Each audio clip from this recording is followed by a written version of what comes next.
the focus of the story is an invitation to trust God's wisdom. So it happened, the location is in Booz. At sinabi dito mga kapatid, Job is the greatest of all the people of the East. Yan ang sabi sa Job chapter 1 verse 3. So location is in the land of Uz, far away from Israel. And all characters in the book of Job is non-Israelites. And there is no clear setting, and that is intentional by the anonymous author, because this is actually the suffering that we don't understand happening to good people. And the point of this book is to focus on Job's question about suffering. So in Job chapter 1, it said, this man was the greatest of all the people of the East. Ano daw siya? Kilala, greatest. Sino ba ang greatest sa isang village, sa isang kaharian? Sino ba ang greatest doon? Walang iba kundi ang king, kundi ang ruler. So, he was a ruler or a defender of the poor. So, in the land of Uz, Job was written in the time of the patriarch. It's the oldest book in the Bible, and it said here that he was greatest in his village, in his town. Bakit ko sinabing great? Because nasa book din, nakasulat din sa Job 29, chapter 7, verse 8. Sinabi doon, when I went out to the city went out to the gate by the city, kasi noon yung mga kaharian, yung mga kingdom, may mga gate yan.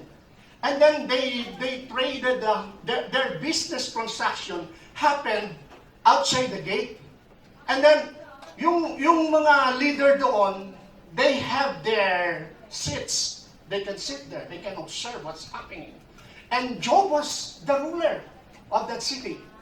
He said, when I went out to the gate by the city, in Job chapter 29, when I took my seat in the open square, kasi meron siyang trono doon the young men saw me, and the aged arose and stood. Yung mga kabataan nandun, kung may mga ginagawa sila, hihinto sila talaga. Because these are dignified person or very respectful sila sa kanilang ruler. They could be a judge or a ruler. And the young man saw me and stepped aside, and the aged men arose and stood. Talagang pag may mga nakaupo doon, naka-standby doon, pag nakita si Job uupo sa trono niya doon, talagang tatayo sila. Matatahimik sila. Tapos, the princess or the nobles refrain from talking. Ibig sabihin ng mga kapatid, the nobles, the princess, yung mga nasa royalty, yung mga aristocrat, those people that belong in the upper class, napapatahimik sila. So, in this kingdom, may mga royalty din doon, na even sa kabilang doon, mga kapatid, pag nandyan si Job, we were talking about the prime life of Job, yung di pa siya nagkakasit, yung maliliit pa yung mga anak niya. And the voice of the nobles was hushed, napapatahimik sila kung ang mga senador at congressman ay nagkukwentuhan dyan, tulog-tulog. Pag dumating ang presidente nila, talagang tahimik sila. Because he was the greatest among the East. And their tongue stuck to the roof of their mouth. So when the ear heard, then it blessed me. And when the eye saw, then it approved me. Sabi nga, verse 12, because I delivered the poor who cried out. Sino kung makakagawa niya? Kundi yung ruler o yung judge. Di ba? Yan ang buhay ni Job, mga kapatid. Hindi siya ordinaryong tao. Ilan na siya, mga kapatid. And the fatherless and the one who had no helper, I am the deliverer for them. I defend them. I am the defender of the weak. So the blessing of perishing men came upon me, and I caused the widow's heart to sing for joy. Matulungan din siya doon sa mga widow. Yung people na wala nang sinasandigan. Kapag sinabi ng Bible, when the Bible said widow, those people that are helpless, those mothers that are helpless, those mothers, they don't have nobody to support them. Wala nang husband. Sabi niya, I was the eyes to the blind. So, pinopromote niya talaga yung nagbibigay siya ng rule, He was the eyes to the blind. Ibig sabihin, very helpful siya. I was fit to the lame, and I was a father to the poor. Ayan. And I searched out the case that I did not know, and I broke out the pangs of the wicked. So, parang it is an allegory na yung mga wicked people, they are like lions na may mga pangil. Binabali niya yung mga pangil na yun and pluck out the victim from his teeth. So, yan si Job, mga kapatid, nung bata pa siya. Yan siya. When he said in Job 1:3 that he was the greatest of the age, hindi siya ordinaryong tao. He belonged to the royalty. That's why there are nobles. Pero pag nakita siya, and he was very respected by these people. Now,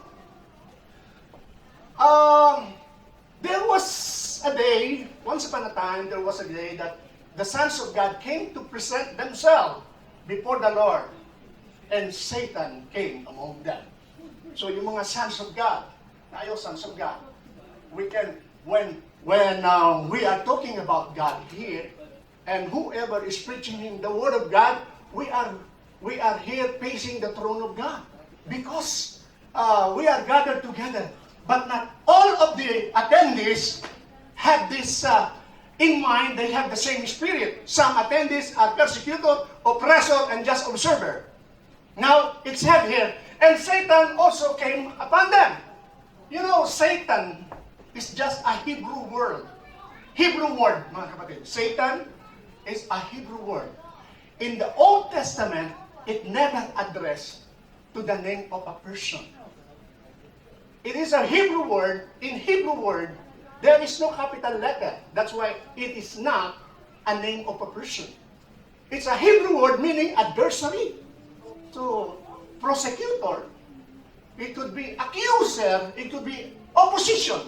Yan ang ibig sabihin ng Satan, mga kapatid. No?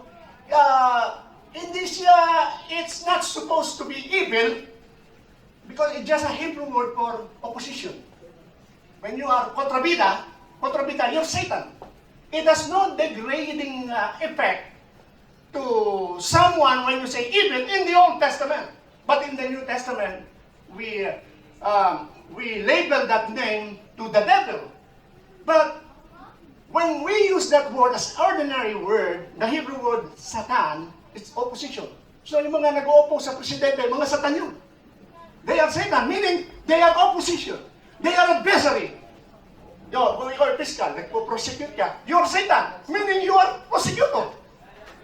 Yun, mga kapatid, ang ibig sabihin ng Satan. So Job 1:8, then the Lord said to Satan, Lord said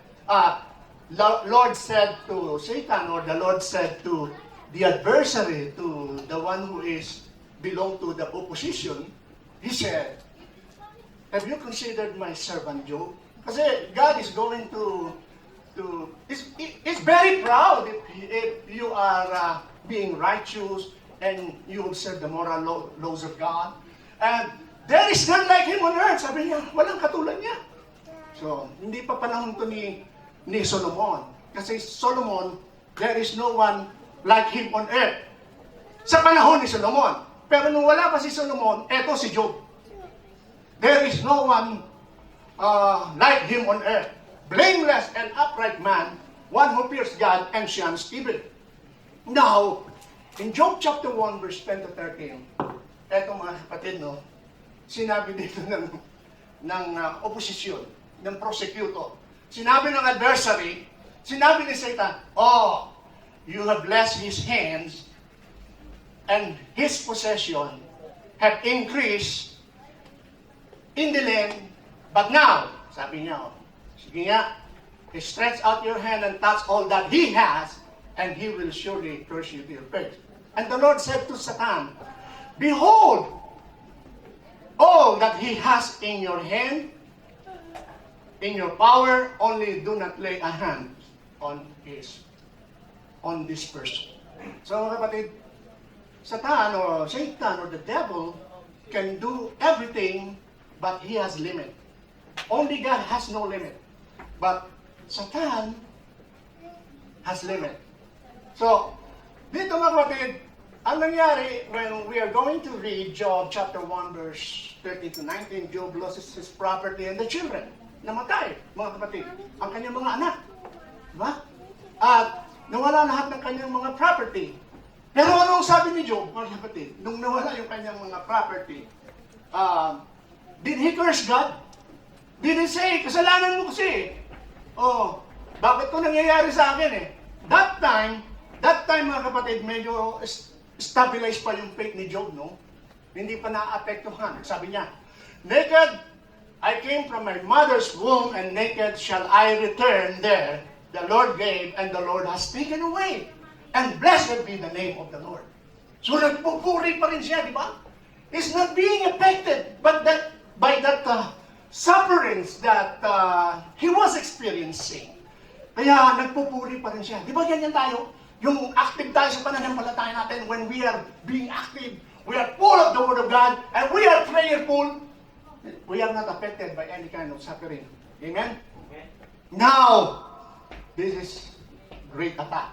Satan attacks Job's health. In Job chapter 2, dito mga kapatid ay inatake na yung katawan ni Job. Sabi niya, skin for skin. Tingnan natin, bigyan mo siya ng sakit kung hindi pa niya itatanggi ka niya. And sabi ng Panginoon, okay, do that, but don't spare his life. Just spare his life. Huwag mong kunin ang buhay niya. Now, of all this happening, Job has three friends in far places, not Israel. Nabalitaan nila yung nangyari kay Job. Because during that time, when you have a three of friends, a friend is the one who underwent with the covenant. When they underwent the covenant, the ancient making covenant is like this, that they will kill an animal, and then you will walk there, meaning to say na ang nangyari sa animal, what happened to this animal will happen to any of us if you break the covenant. And now your enemy is now my enemy, and my friend is your friend. Ganun ang covenant noon. And then these three friends, Eliphaz, Bildad, and Zophar, these are the friends of Job, a covenant friends of Job. That's why they went to Job. Eliphaz, the Temanite, Bildad, the Shuhite, and Zophar, the Amatite. So, nung nandun na sila, mga kapatid, 7 days and 7 nights to console Job, to give consolation, they just silent. They sit with Job, and then they did not say anything, and then because they see what's happened to Job, it's so much suffering, kapatid, no? Yun ang nangyayari sa kanya. At alam ba ninyo kung ano yung itsura ni Job? How Job looks like during that time? In Job 7:5, sinabi doon, my body is covered with maggots and scabs. My skin breaks open, oozing with pus. So, ganun mga kapatid, no? Tinubuan siya ng pigsa. Mula paa hanggang ulo, no? Mga pigsa, yung pigsa, nagpigsa ako nung maliit ako, dalawa-dalawa mata. Eto, siguro 3 mata, may ilong pa. Kaya sabi niya, kaya pag dinapuan siya ng langaw, yung langaw doon, magiging itlog, magiging maggots. Yeah? When house flies, kasi wala naman itong mga insecticide. There's no insecticide, so there's lot of flies. And then, when they land to Job's source, they hatch their eggs there, and then it becomes a maggot. And scabs, alam niyo yung sugat pag gumagaling, there's a scab. It's a crusty skin na natutuyo, di ba? And then it oozing with pus, nana. Huh? So, kaya ang ginawa ni Job, no, nung nangyayari sa kanya yon, of course, anong magagawa niya? Wala, kundi Job scraped his skin with a piece of broken pottery. Nakakuha siya ng palayok basal, tapos kinakaskas niya, tinatanggal niya. Oh, yun ang nangyari sa kanya. Sabi pa ni Job, Job 16:8, sabi niya, as if to prove I have sinned, you reduce me to skin and bones. Pumayat si Job, mga kapatid. Dati maganda yung katawan niya, ginagalang niya. And now, skin and bones na lang si Job. And dati, before he was respected during his time, but in Job chapter 16, verse 10, people jeer and laugh at me. They slap my cheek in contempt. A mob gathers against me. So tingnan ninyo mga kapatid, sinasalbahe na siya kasi wala na siyang magawa. When you have something, you have wealth, and you have the power, marami kang kamag-anak. You have a lot of relatives. But when you don't have anything to give to them, bye-bye, hindi kita kamag-anak. Di ba ganyan? So, nangyari kay Job yan, mga kapatid. So, God has made a mockery of Job. So, they spit in my face. They spit on my face. Dinuduroan lang siya. It's an insult heavier than slap in the face. So, when somebody is slapped, during that time, sa time nila, no, it is heavier than slap in the face. My eyes are swollen with weeping. Talagang titingnan niyo si Job, payat, palat, buto. Yung mata niya namamaga because umiiyak siya. Sabi niya, I am but a shadow of the former self. So, yung mga kapatid, no? So, after this thing, Job opened his mouth and cursed the day of his birth. Job spoke and said, may the day perish on which I was born, and the night in which it was said, a male child is conceived. Sabi niya, why did I not die at birth? Why did I not perish when I came from the womb? So, he was so bitter because of what happened to him. Even the night of his conception, he was so bitter that he was cursed the day of his birth. And those people responsible for his conception. Yun ang ibig niyang sabihin, mga kapatid. Nagsalita na siya.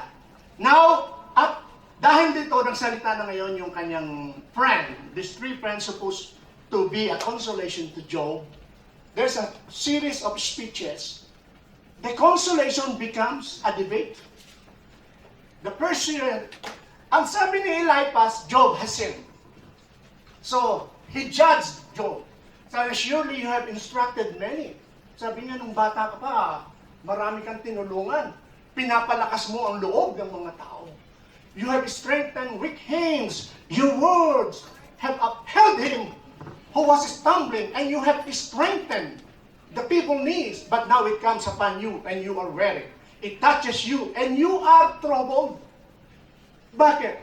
Mga kapatid, nasabi yun. Kasi nga, before he was the one, the defender of the weak, when during his prime. Ngayon, siya ngayon ang nawawalan ng lakas. He was losing his strength. He was losing his hope. And Eliphaz assumed that Job has sinned. Behold, happy is the man whom God corrects. Therefore, do not despise the chastening of the Almighty. Tama naman, di ba?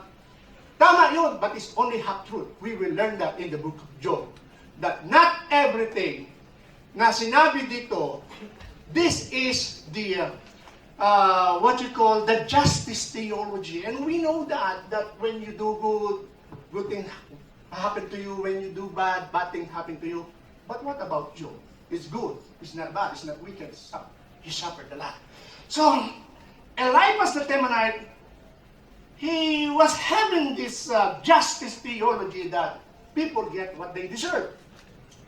Kaya imbes na i-console niya si Job, lalo pa niyang hinuhusgahan. So, sabi ni Job, my complaint is just. For the arrows of the Almighty are within me. Ibig sabihin, in the mind of Job, he pictured out that God is like a warrior, and he was the target. And sabi niya, my spirit drinks in their poison. The terrors of God, poison means, nung time na ibig sabihin ng poison is bitter. It's hard to drink. The terrors of God are arrayed against me, according to Job chapter 6, verse 4. Meaning, ang ibig sabihin ni Job dito, mga kapatid, the arrows of the Almighty are within me. Ang ibig sabihin nun, of all his trouble, God is being the one who is responsible. Ngayon, mga kapatid, di ba? Medyo, Job is also like us. Even we serve God, but when we cannot sometimes we are overwhelmed by our trouble, and then our faith, nagiging mahina tayo, and we begin to doubt about God. So, now, mga kapatid, sabi ni Job, I'm innocent. No? Sabi niya, teach me and I will hold my tongue. Cause me to understand wherein I have heard. So, ang gusto niya mga kapatid, these friends came to him, the three friends, supposed to give him a consolation. And what happened? They accusing him that he did something wrong. So, what he said here, teach me and I will hold my tongue. He was saying that I need a friend who has the understanding rather than a judge who simply wishes to reprove or to condemn. Ayun ang gusto niya, inaasahan ko. You will come to give me some consolation. Now, sabi niya, ipakita mo sa akin, paunawa mo sa akin kung saan ako nagkasala. My suffering is comfortless. So yung suffering niya, it gives him no comfort, di ba? Sometimes tayo, when we suffer, masarap pa nga yung pagkain natin. Di ba? Natutulog pa nga tayo ng maayo, di ba? Pero pagising natin, maalala mo na may suffering natin, ganyan yung mga tao. They buy wine. So, iinom na alak para makalimutan ang problema. Di ba? Pagkatapos, makainom ng alak, nakapalimutan ang problema. Pagising nila, nandun pa rin ang problema. Di ba? So, eto si Job, mga kapatid, sabi niya, my flesh is caked with worms and dust. So, halo-halo niya. Merong alikabok, merong lupa, merong worm. My skin is cracked and break out a press. Minana. Therefore, I will not restrain I will speak in the anguish of my spirit. I will complain in the bitterness of my soul. So, sabi niya, magko-complain ako.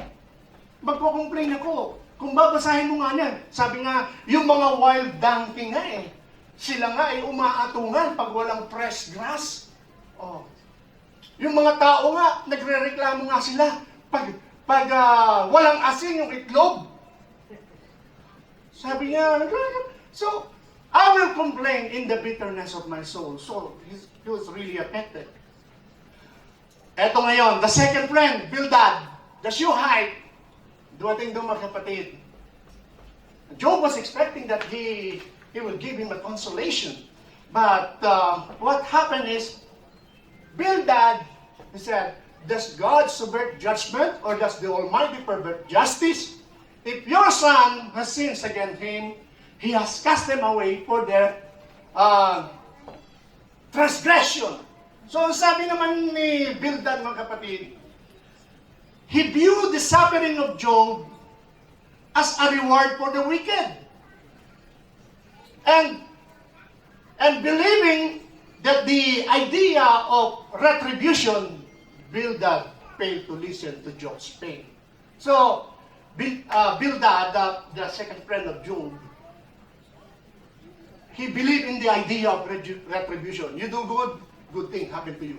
You do evil, you do wicked things, you do stupid things, some bad things happen to you. That's the idea, that's their theology that time. It's the same theology that we have right now. Most of the Christians, they have that theology, but it's only half truth when we study the book of Job.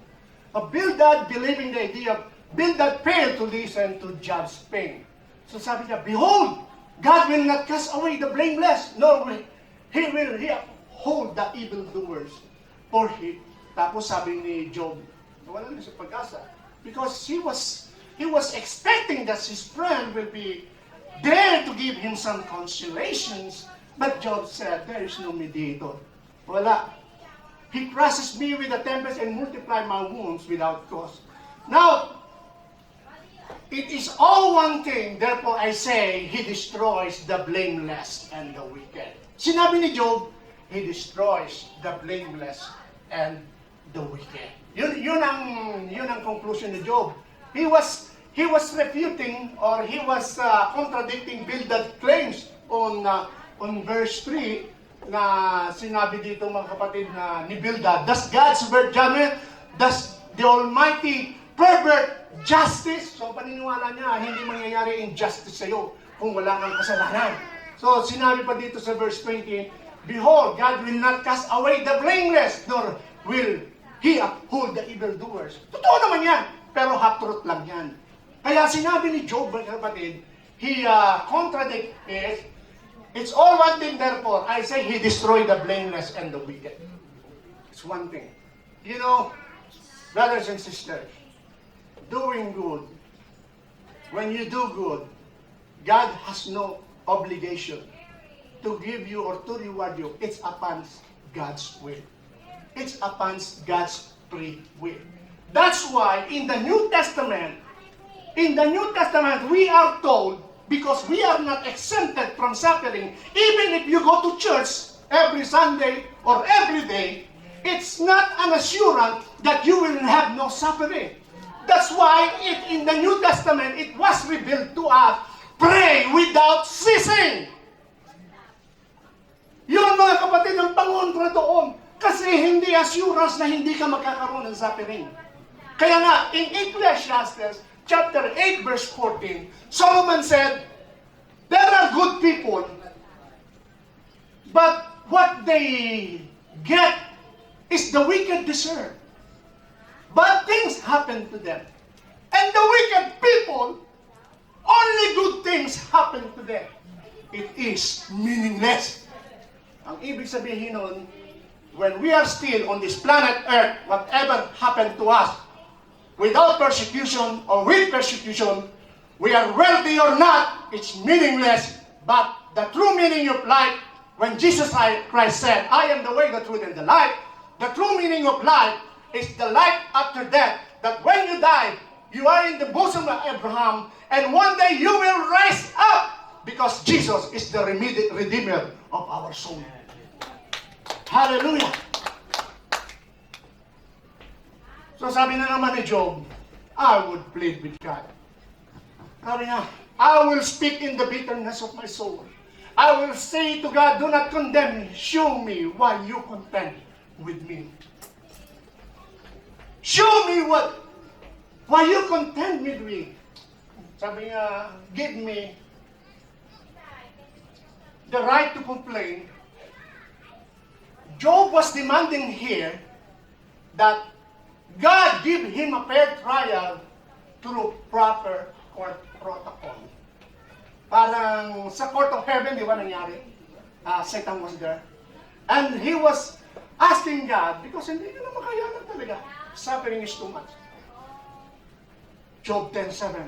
Although you know that I am not wicked, sabi niya, I'm innocent. Why have this suffering? And there is no one who can deliver from it. Sabi niya, although I am not wicked, I am innocent.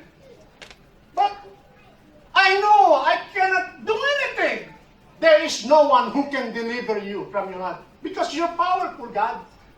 Job realizing that no one can deliver him from God. And he was thinking that God is unjust. This is the thing. What is the reason for Job's suffering? But when you read the whole book, God did not answer. God did not answer. What's the reason for Job's suffering? So, sabi niya, Job 10:14, if I sin, then you mark me, and will not acquit me of my iniquity. Ibig sabihin niyan, when I really committed sin, I offended you, then mark me. Tatanggapin ko, baluwag sa puso ko. I will not acquit me of my iniquity. Yan mga kapatid. Because, Job. Kaya nga sinabi na, there is no one like him, a righteous man. Even God commended him, di ba? There is no one like him. So, now, ito, the third friend came. Same thing mga kapatid. Si Sopa. The Amatite. Alam niyo yung mga kapatid, sinabi niya, Job 11:46. This is what he said. For you have said, my doctrine is pure, and I am clean in your eyes. But that God would speak and open his lip against you, that he would show you the secrets of the wisdom. Sabi niya, ito mga kapatid, very judgmental. For they would double your prudence, Know therefore that God exacts from you. I see less than your iniquity deserve. Sabi niya, kunti pa nga lang yung parusa mo eh. Dapat mas malaki pa. Mabait pa nga sa iyo, Panginoon, because you are having less than the iniquity you deserve. No, but then, sabi niya, no doubt, sabi naman ni Job, mga kapatid, no doubt you are the people and the wisdom will die with you. But have understanding as well as you. Sabi niya, meron din akong wisdom. I have also the knowledge what you have. I have the same knowledge. That's why I'm a ruler, I'm a judge. Indeed, who does not know such things as this? What they were saying, the justice theology and the idea of retribution is correct, but it's only halfway true. And Job was saying, I am innocent. Now, then call, I will answer. Nag-pray na ngayon si Job dito, mga kapatid. Sabi niya, let me speak, then you respond to me. How many are my iniquities and sin? Make me know my transgression and my sin. Why do you hide your face? Ang ibig sabihin yun, the absence of God's favor and blessing. And regard me as your enemy. Now, this debate, this argument, that's supposed to be a consolation to Job's suffering, to give him some comfort of what he was going through, it became a debate. The arguments goes on and on. The 3 cycles of debate happened. It happened. This debate happened. And the arguments were centered on the following topics, mga kapatid.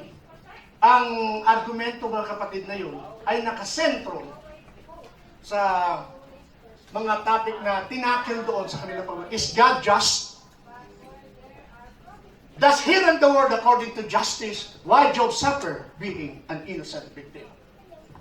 Job's friend believed on the big assumptions like as we do right now. And most Christians, this is our big assumption, that God's justice depends on human action. This is what we believe. This is the assumption of friend. That if you are wise and good, the God will give you success and reward. That if you are evil and wicked and stupid, God will give you disaster and punishment. That is the assumptions of Job's friend. But Job's argument is that he is innocent, that his suffering is not divine justice. Your suffering is not divine justice. He insists that his suffering is not divine.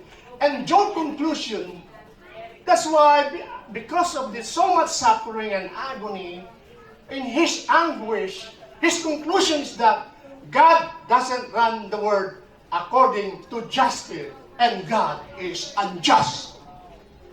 Ngayon, mga kapatid, yung idea ng adversary medyo unti-unti nang pumapasok sa kanya. No? Unti-unti na. Ganyan, di ba? When we suffer and we don't understand what happened to us. The friend's argument is God is just, God runs the world according to justice. Their conclusion is that Job must have committed sin. Nagkasala ka, or your children must have committed sin. You have something in you that you sin before God. That's the friend's argument. And because of this, he was expecting for a friend that will console him. He had this emotional roller coaster. So, having our Job 27:2, as God lives, who has taken away my justice, and the Almighty who has made my soul bitter. So, he believed that God is just, but now what happened to him, he cannot reconcile what he was going through. So, yun nga kapatid, nagkaroon na siya ng yung tinatawag nito, yung emotion niya up and down, na de-depress na siya. Kaya, buti na lang hindi siya nag-suicide. Di ba? Yung tao ngayon ganyan, pag walang Panginoon, lalo rin walang Panginoon, they don't know about God. When they are depressed, they commit suicide. That's why it's very important for us to listen to the Word of God. Because the Word of God, it gives us life. Jesus said, I am the way, the truth, and the life. even if you are dying from your suffering, when you believe in the Lord Jesus Christ, He will give you life. So Job said, He tears me in his wrath and hates me. He gnashes me at his teeth. My adversary sharpens his gaze on me. If you read between the lines, Job was saying that God is bully. Bully ano yun? And Job even said that God orchestrates injustice in the world. Job 9:22-28. It is wanting. Therefore I say, He destroys the blameless and the wicked. If the scourge slay suddenly, He laughs at the plight of the innocent.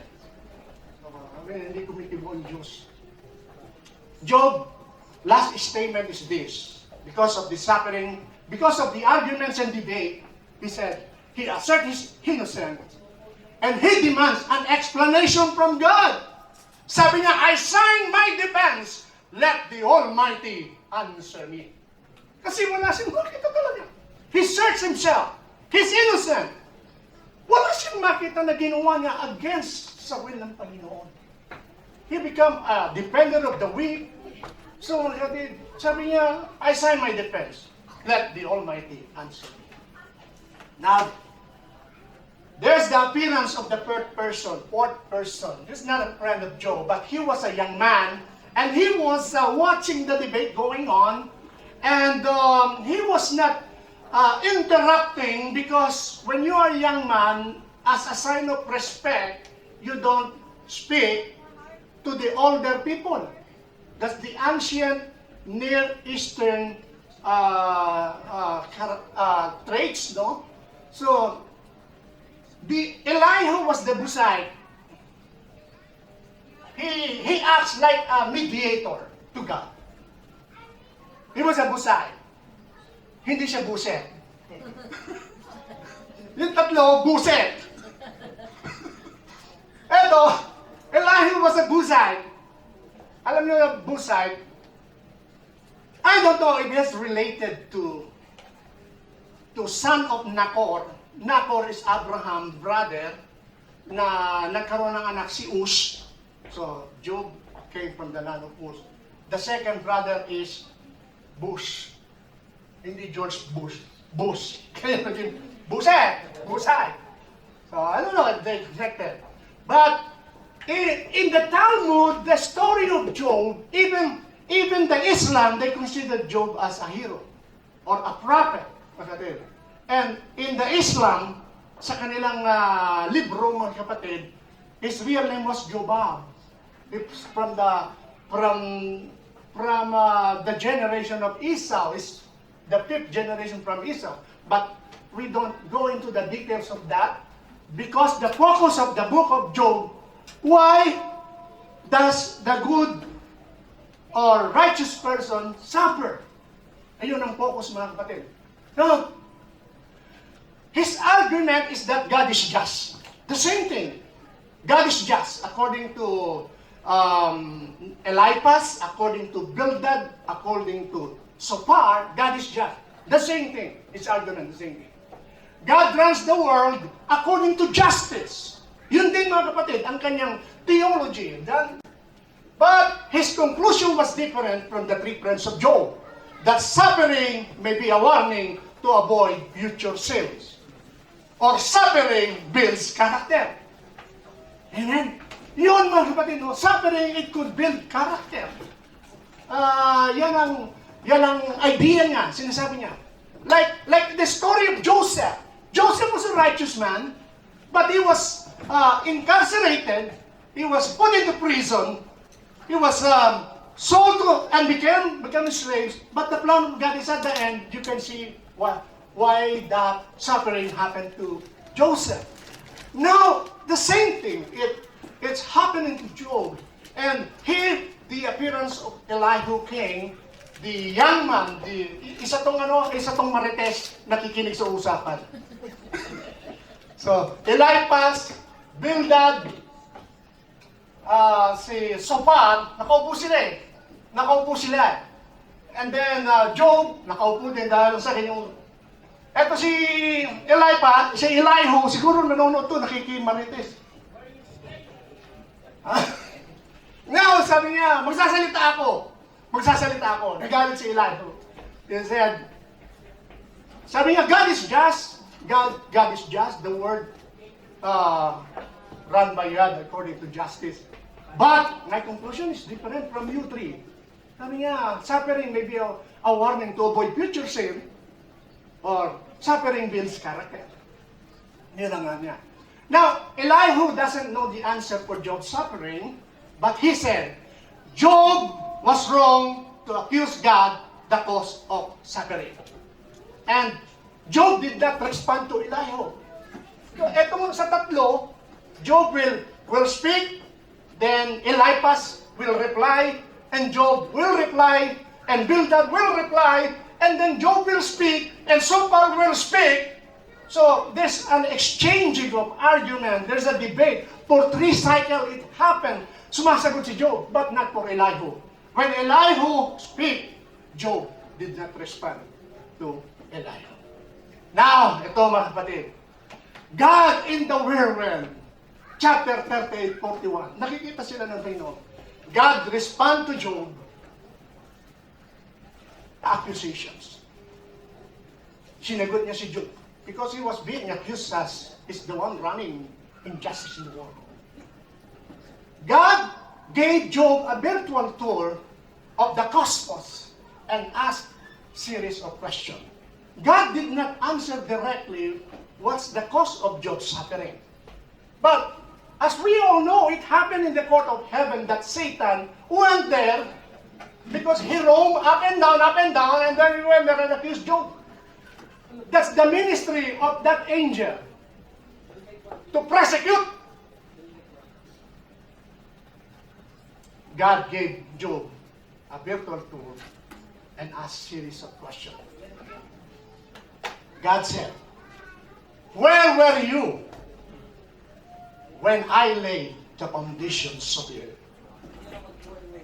Nasaan ka ba nung ginagawa ko sa lipunan? When I created the constellations, even yung constellation, because Job mentioned that the Pleiades, Orion, yung constellation is one of the Magi that knows about the universe. They know about that wisdom. Kaya si King Solomon, he gathered all the proverbs, some of the proverbs, as wisdom.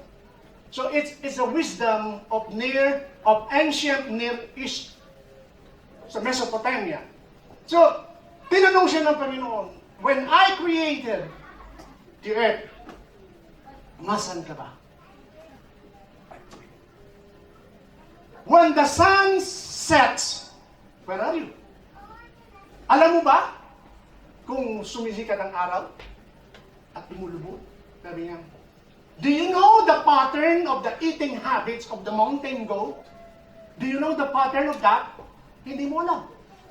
Do you know the pattern of the eating habit of the wild donkey, the ox? Do you know that? Hindi mo rin alam. Meaning to say, ang Panginoon, God was making a point here. God has His eyes in all these cosmic details. God is making a point to Job na there is no one that God missed. And the assumption of Job's friend is that God's justice is according to human action. You do good, good thing happen to you. You do bad, bad thing happen to you.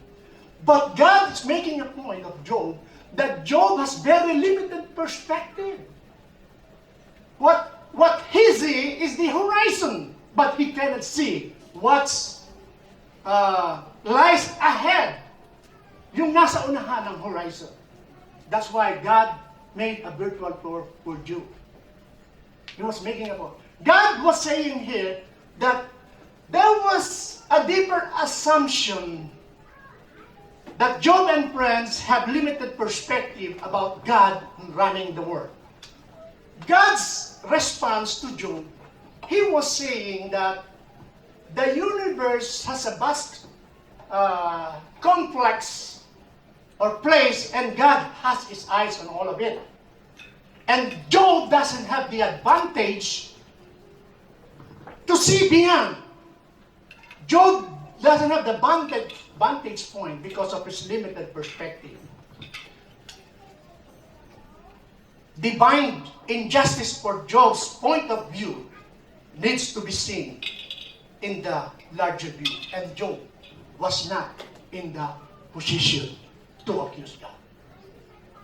God's last point here is that the two monsters in Job chapter 40 verse 1, this is about the behemoth and the Leviathan. Marahil, wala na sila sa atin ngayon. The behemoth, or during the time of Job, it still exists. They're the monster in the land. And Leviathan is a sea monster. Maybe it exists in the time of Job, still exists in the time of Job. Hindi pa sila wala, no? So, these two monsters are symbols of disorder and danger. These creatures are not evil, but they are not safe either. God is making a point that our world is good, but it's not perfect. Our world has beauty and order, but at the same time, it is wild and dangerous, like these two creatures. Yung itong creatures na to, even they are God's creatures. They represent, they are creatures, not evil, but they are not safe either. Yun ang point ng Panginoon. Because our belief as Christians, we all know that this world is not perfect because of the fallen nature of our first parent. And God came to give order, because there will be a new heaven and new earth. And that new earth will be perfect. And that new heaven, there will be no Satan that will come up and down. That will be the new heaven. For now, the heaven up there, it consists of the angels, and angels that has their ministry to accuse. Now, mga kapatid, the big question of Job's suffering, God responds, is that we live in an amazing world that not designed to prevent suffering. So, Job accusation and God's response. Sabi ni Job, you are unjust! God said, you are not in the position to make that claim, because you only see what's in the horizon. You cannot see beyond that horizon. You have a limited perspective. And when Job said, I sign my petition, I demand an explanation. And God said, I invite you to trust my wisdom. Hallelujah. In conclusion, Job retracted and repented.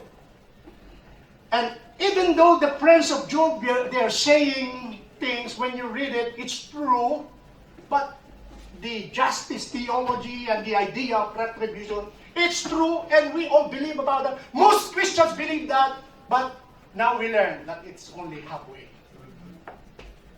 Hindi talaga lahat totoo. Kulang pa pala yun.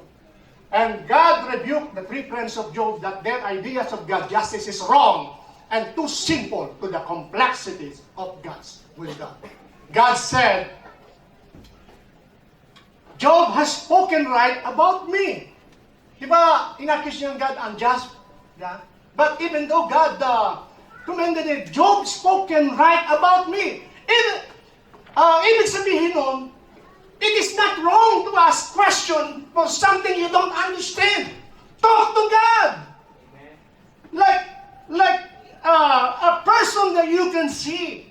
You can air your complaint because you don't understand. Talk to God. That's why he said, pray without ceasing. It will help you to understand things you don't understand, because God can talk to you through someone else, through your friends, or God can talk to you through your dreams. Amen. God honors Job's struggles. God honors Job's prayer, and Job's family and fortunes restored. Palakpakan natin ang Panginoon. Even if you do good, don't think that you are exempted from suffering. Suffering comes, sometimes you don't understand. But you can air your complaint to God. Don't lose hope. Hold the teaching of this story of Job. Trust his wisdom. That's why let us be prayerful. Pray without ceasing. This is the counterweight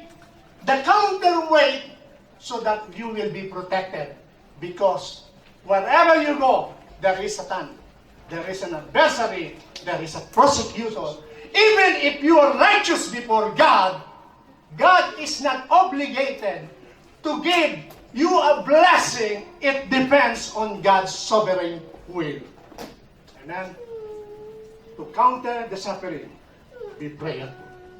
Pray whenever you go to work. Lagi kang mag-pray. Mag-pray ka sa family mo. That's why you become a priest. Job was a priest to his children. He offered sacrifices for them. We are all priests. Wala na yung temple sa Old Testament. You are the priest of God. Kayong mga tatay, kayong mga ama ng tahanan, haligi ng tahanan, dapat kayo ang unang-unang prayerful because kayo ang unang-unang didinigin ng ating Panginoon. Take the case of Job.